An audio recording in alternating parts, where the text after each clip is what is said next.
Hey everyone! So today I'm here to review the Too Faced Candlelight Glow Highlighting Powder Duos. They individually retail for $30 US, $38 in Canada. They contain 0.35 ounces of product in total, and they're available in 2 shades. They're said to be a highlighting powder duo powered by photolight technology. The packaging is a round plastic compact with a standard snap closure, and it features a mirror. It also has a fancy chandelier design and the brand's logo embossed into the actual product itself. With the new additional shade, the brand has also updated the packaging as well as the formula. So with that said, I did previously own the Rosy Glow Compact Duo beforehand, so it may vary slightly in texture and packaging from the one that is available now. Just a heads up. Now if you're anything like me, you're probably asking yourself, what on earth is photolight technology? What is it supposed to do?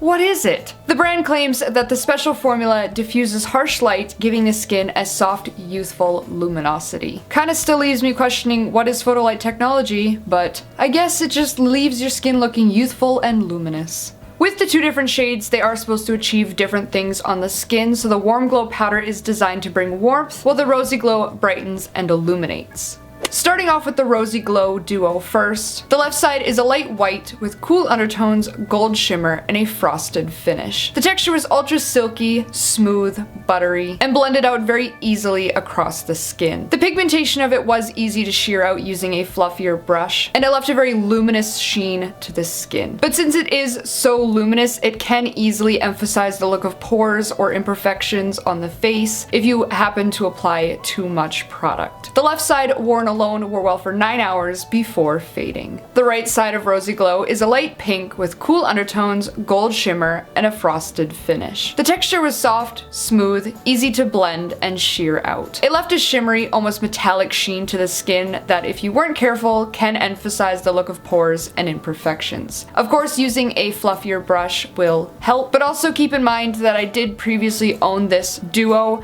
before the reformulation happened, so chances are the new one won't be as bad, if at all, with emphasizing pores. Just keep that in mind. The right side of Rosy Glow lasted 9 hours before fading. In comparison, the Anastasia Beverly Hills Starlight was lighter and more pink. Becca's Moonstone was lighter and less gold. And the Makeup Forever Pink Beige was lighter and more pink. Warm Glow left is a light champagne with warm undertones and a frosted finish. The texture was soft, smooth, and blended out easily across the skin. The pigmentation was more on the sheer side, but it could be built to intensify the color and finish. It left a very natural, luminous glow to the skin that never emphasized the look of pores. Warm Glow left lasted 8.5 hours before fading. Warm Glow Light is a light to medium peach gold with warm undertones, gold shimmer, and a frosted finish. The texture was smooth, applied, and blended out very easily on the skin, but felt a tad drier than the lighter side, but it never caused it to have any issues applying or looking powdery on the skin or anything like that. It was just a little bit drier. It had nice pigmentation, and it did yield a much stronger sheen on the cheeks, which could lightly emphasize pores if too much product is applied. Warm Glow Right lasted 8.5 hours before fading. In comparison, the Anastasia Beverly Hills So Hollywood was darker and more yellow, and Becca's Opal was darker and more bronze.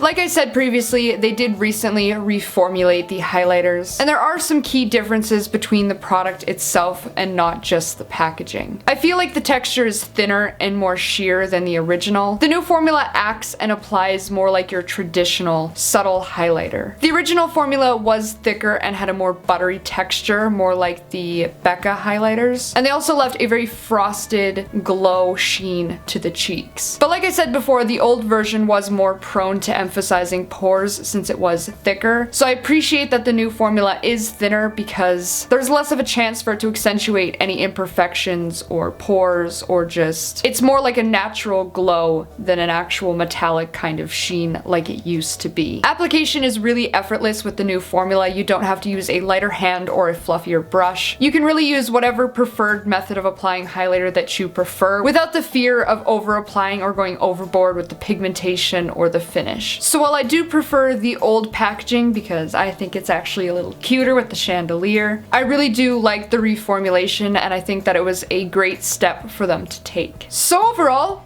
they're nice highlighters. While there wasn't a big color difference between each side, I really like the option of wearing them alone or mixing them together to create a more dimensional highlight to the cheeks. Like I've said a whole bunch in this video, the new formula is great and I feel like a lot more people will like it now. I'm personally a huge fan of all highlighting products, so of course I do recommend checking these ones out. So be sure to let me know in the comments below if you've tried these before, if you're interested in the new formulation, or just in general what your go-to highlighting product is at the moment. As always, don't forget to check out my blog for more details, photos, and swatches, as well as like, comment, and subscribe to show your support. If you'd like to give me a follow, I will have all of my social media listed here, as well as down in the description. As I always say, I hope you found this review helpful, and I hope that you're having a fantastic day, and thank you so much for watching.